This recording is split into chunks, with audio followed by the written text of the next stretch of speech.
What is a home? Is it the place you go to when you finish hanging out with all your friends? Or is it just a state of mind? What qualities makes a place a home? Is it the people or is it just the location? In today's podcast, Grade 5 is going to answer these questions. Our group includes Gamela Mozeb, Nya Sanders, Rodnell Penn, and Cierra Leggs. Let's begin starting with Gamela. Hi, my name is Camila Mozev, and to me, home is somewhere you feel most comfortable, confident. It's where you feel safe and being able to live without judgment. Home doesn't have to be where you grew up at or a house. It can be people you consider family or even memories you cherish. For me, home isn't an actual house or a neighborhood because I've moved a lot the past couple years. Home is wherever my mom, younger sister, and 2 older brothers are at. I feel most comfortable, safe, and free from judgment, and just being able to be myself with them. An example of different ideas of home is in A History of the English Church and People by Beattie. A group of people were driven by storm while at sea. These people were known as Picts. They landed on the coast of Ireland and asked the people of the island to settle with them. These people were known as Scots. They were rejected, but as the Scots told them about another island that was vacant and unoccupied, they took this free offer and went to go settle there. After being lost from their own homes, they managed to find a new one thanks to the Scots. The Scots helped them massively when they first settled. Home to the Picts was where they lived and people who were there were grateful for. Home is their safe and happy place. Next up is Rawnell. The quality of home is the environment you're in and the people around you. When someone feels at home, they are safe, comfortable, and feel loved. Sometimes when a person feels at home, it's not exactly where they sleep. It also might not be their house. Home is something that connects with your state of mind. However, home can be what you're used to. With me personally, when I'm around individuals and they give off positive energy, that's when I feel home the most. Wherever I'm at, whether it's my house or a family member's house. If the family is not on good terms, I simply just won't feel at home. It just won't feel the same at all. In the poem, England Lady by James Barrie, he describes from a point of view what the Queen does for her people and what the people of London expect from her. As mentioned in the poem, every time the Queen steps out, everyone is smiling and she makes everyone feel extraordinary. The people of London expect a show from the Queen just simply because of who she is. If the Queen suddenly stopped smiling and waving at the people of London and they stopped glaring and adoring her, neither side will feel at home. Because the Queen is so powerful, I'm pretty sure that everything she do and say or act will simply affect the community as a whole. Next up is me, Sierra. I personally believe that home is a place where you can turn negative experiences into positives. In the essay Writing as an Act of Hope, the author, Isabel Allende, talks about how Latin American authors, including herself, often write best-selling books. Critics always ask how they write such crazily realistic stories, and it's because they use their own experiences from their homes.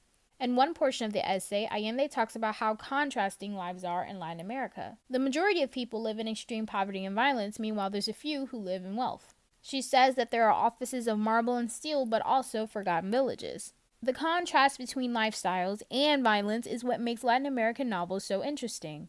Although Latin American authors' homes haven't always been the best, they are able to create excellent pieces of literature from their experiences, thus turning a negative experience into a positive. One bad experience that I've had in my home is my parents' divorce. In the beginning, it felt like I had lost my childhood home, but now I can see that something positive came out of it. My parents are happy, and even though I live somewhere else, I'm still able to visit my childhood home and look back on the memories I had. So although I did have a negative experience, I am able to still have positive moments. Up last, we have Nya. My name is Nya Sanders, and the feeling of home can be your family's background, your house, your passion, what's familiar to you, what makes you comfortable, and that feeling of belonging. Me growing up personally, I've always felt that my home was feeling as if I belong and my family's background, such as your culture. Growing up, I was told that I sounded as if I was white just because of how I enunciate certain words and just because I speak properly. And similar to Andrew Levy's father's situation, of how he was told that saying nah, man, and cha in every sentence wasn't appropriate. Although that's a part of his culture and just how people from Jamaica are. That's how they speak. That's what's appropriate to them. So it takes away that feeling as if what you're doing and what your native's country is appropriate. But also that your family's background and understanding your cultures and your traditions is what also makes you feel as if you belong. And Angela Levy's Back to My Own Country, she never grew up knowing her family's history and her native country culture, which is disheartening because your culture defines who you are, because that shows how you carry yourself and how you treat other people.